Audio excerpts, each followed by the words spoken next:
Organiser votre barre latérale dans Notion, c'est absolument essentiel pour avoir un espace de travail bien rangé et pour que vous ayez l'esprit clair quand vous êtes sur l'outil. Mais il faut avouer que c'est pas totalement évident de l'organiser, il y a souvent beaucoup de choses et c'est pour ça que Notion ont sorti la fonctionnalité de bibliothèque qui va nous aider à mettre de l'ordre dans notre barre latérale qui finalement est l'endroit clé pour naviguer sur notre espace Notion. Alors aujourd'hui, je vais vous partager 100 conseils pratiques pour vous aider à avoir une barre latérale claire, bien organisée et qui vous donne envie d'utiliser l'outil et qui n'est pas votre pire cauchemar.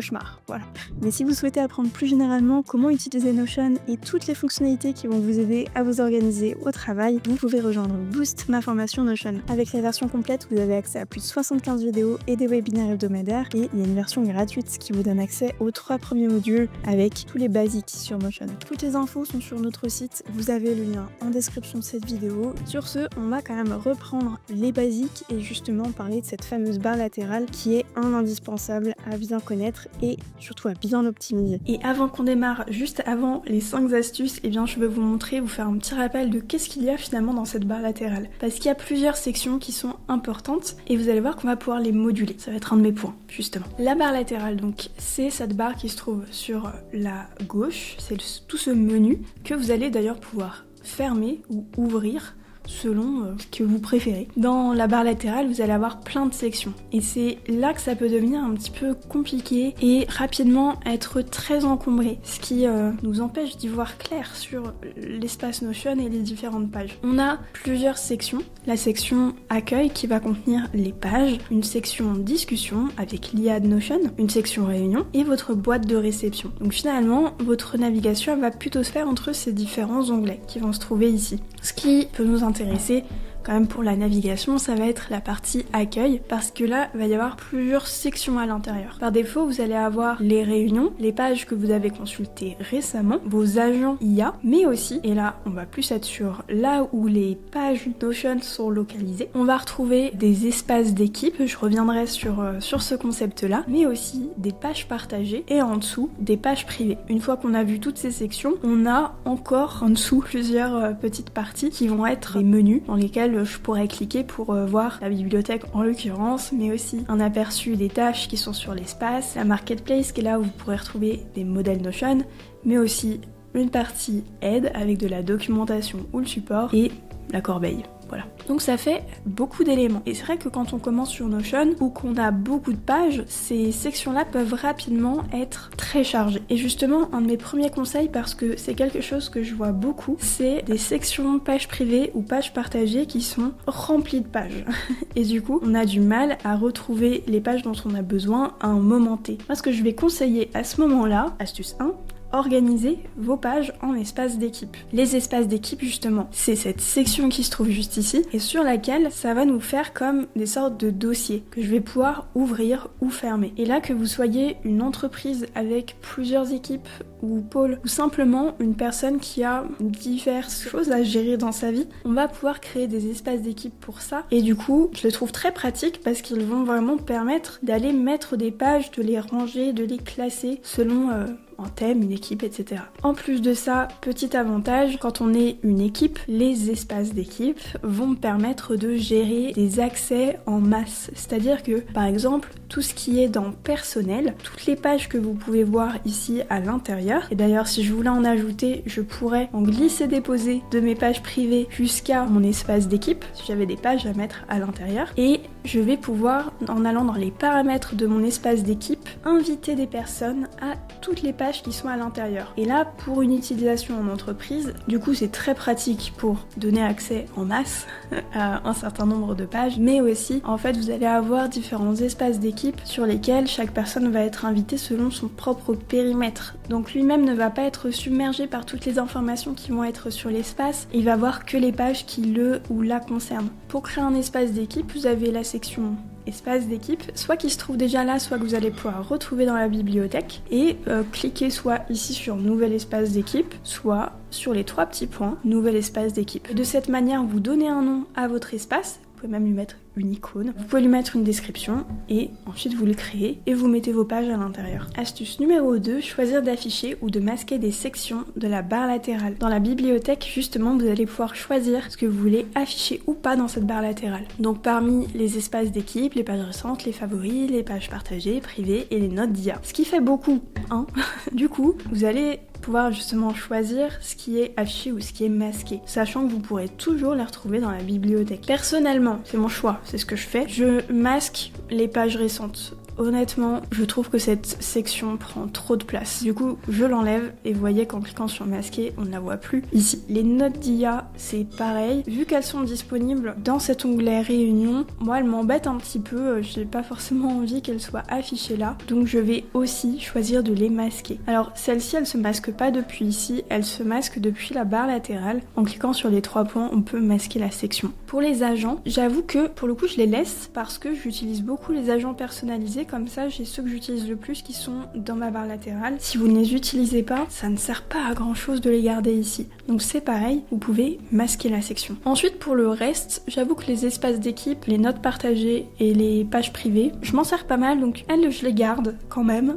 Mais si jamais vous n'utilisez pas du tout les pages privées et que vous êtes à fond sur les espaces d'équipe, c'est pareil, on masque la section. Tout ce qu'on n'a pas besoin de voir, on n'a pas besoin de le voir, tout simplement. Après moi je sais qu'il y a aussi quelque chose que je fais souvent, c'est que les espaces d'équipe, tant que je m'en sers pas, je les cache, comme ça, il n'y a pas trop d'infos. Dans tous les cas, sachez qu'il y a toujours la fonction de recherche qui est disponible ici, et personnellement je m'en sers beaucoup. Je me sers pas tant que ça de la barre latérale pour gérer les pages et naviguer, je me sers beaucoup de la page de recherche pour taper des mots-clés et retrouver les pages dont j'ai besoin. Je trouve ça un petit peu plus pratique, même si l'autre truc que je fais beaucoup, c'est de mettre en favori mes pages qui m'importent le plus. Disons que ce sont ces 2 pages que j'utilise le plus, et au final, je vais plutôt... alors c'est 2 conseils en un, c'est cadeau. Au final, je vais plus fermer les espaces d'équipe et garder juste mes essentiels dans les favoris de cette manière. Voilà, ce conseil est très long, mais c'est peut-être le plus important. Conseil numéro 3, dans vos pages privées et partagées, vous pouvez mettre des tris automatiques. C'est-à-dire que toutes les pages qui se trouvent dans ces sections, et je vais réactiver les pages privées à cette occasion, vont pouvoir être triées d'une certaine manière. On va aller remettre quelques pages justement à l'intérieur des pages privées, comme ça on va pouvoir voir à quoi ça ressemble et vous allez regarder comment je fais pour mettre des tris et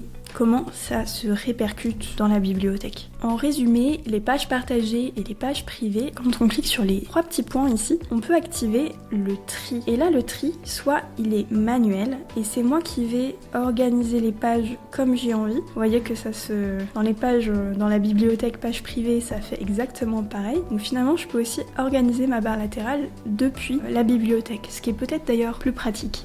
En tout cas, je vais pouvoir m'en servir pour vraiment donner de l'ordre à ma barre latérale. On va rajouter quelques pages pour que vous puissiez voir à quel point ça pourrait être le bazar. Hop, et on va garder 6 pages qui sont déjà pas mal. Maintenant, si le tri manuel me convient pas, je vais pouvoir aussi mettre un tri automatique. Dernière modification, c'est ce qui est exactement ici, et c'est à l'instant parce que je viens de les déplacer évidemment, c'est ce qui va me permettre de trier automatiquement et d'avoir les pages que j'ai modifiées pour la dernière fois qui s'affichent en première position. Ce qui veut dire que par exemple ici dans Documents, si j'ajoute quelque chose ou que je vais avoir des pages à l'intérieur, que je modifie le titre, etc., ça va le remonter en premier. Donc ici, dans le tri, je vais pouvoir aussi l'organiser comme ça. Cette option, elle est assez pratique si vous savez que vous avez besoin de faire remonter des pages privées que vous utilisez régulièrement en première position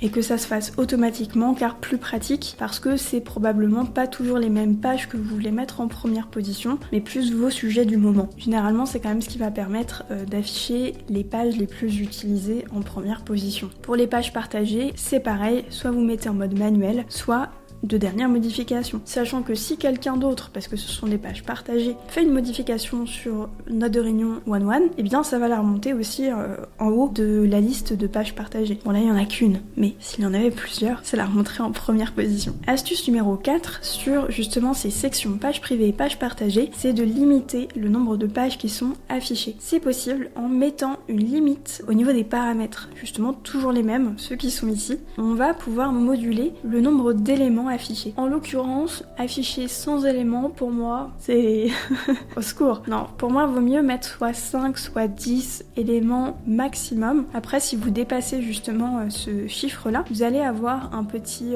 encart, voire plus, qui va vous permettre d'ouvrir la bibliothèque et pour le coup de voir l'entièreté des pages. Donc votre barre latérale, il faut que ça reste une section sacrée sur laquelle il n'y a pas trop d'éléments. Vous aurez toujours la possibilité dans vos pages privées de retrouver justement les pages, de les filtrer, trier et de totalement voir la page dont vous avez besoin. Mais vraiment, votre barre latérale, il faut la garder, je pense, la plus minimale possible pour afficher l'essentiel.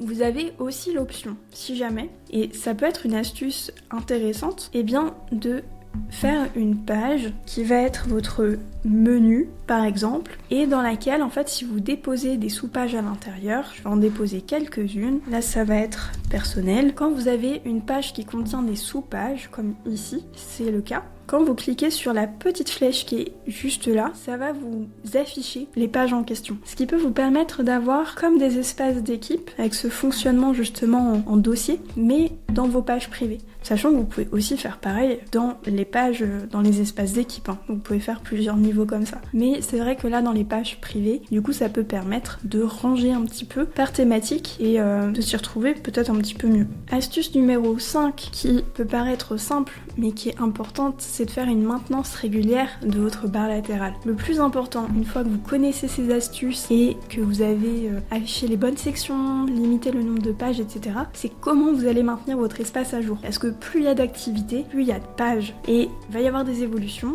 Il y a potentiellement des pages qu'il va falloir archiver ou bouger quand c'est nécessaire. Et c'est totalement normal, je pense que ça fait partie du process aussi d'utiliser Notion, c'est que certaines pages ne seront pas là éternellement et potentiellement vous n'en aurez pas besoin de façon indéfinie. Mais pour ça, alors soit vous pouvez sur les différentes pages qui ne sont plus nécessaires les supprimer si vraiment on n'en a plus besoin, ou bien vous pouvez aussi, comme pour le menu personnel, vous créer une page archive et quand j'ai besoin de déposer des pages dont je me sers plus du tout, mais j'ai besoin de garder les données qu'il y avait à l'intérieur, je les dépose toutes dans une page archive et comme ça, je sais que je pourrais y revenir un jour, qu'elles restent là quelque part sur mon espace Notion, mais ça me permet de faire un tri régulier sur l'espace et de me dire, bon bah ok, elles sont quand même quelque part. Et pour les espaces d'équipe, c'est aussi pareil. Parmi mes conseils que j'ai aussi, c'est attention à ne pas avoir forcément trop de pages. Là, ça commence à faire un petit peu beaucoup, mais j'ai vu pire. Et quand il commence à y en avoir un certain nombre, de temps en temps, il faut se poser aussi pour faire un peu le bilan de ok, est-ce que là il n'y a pas trop de pages?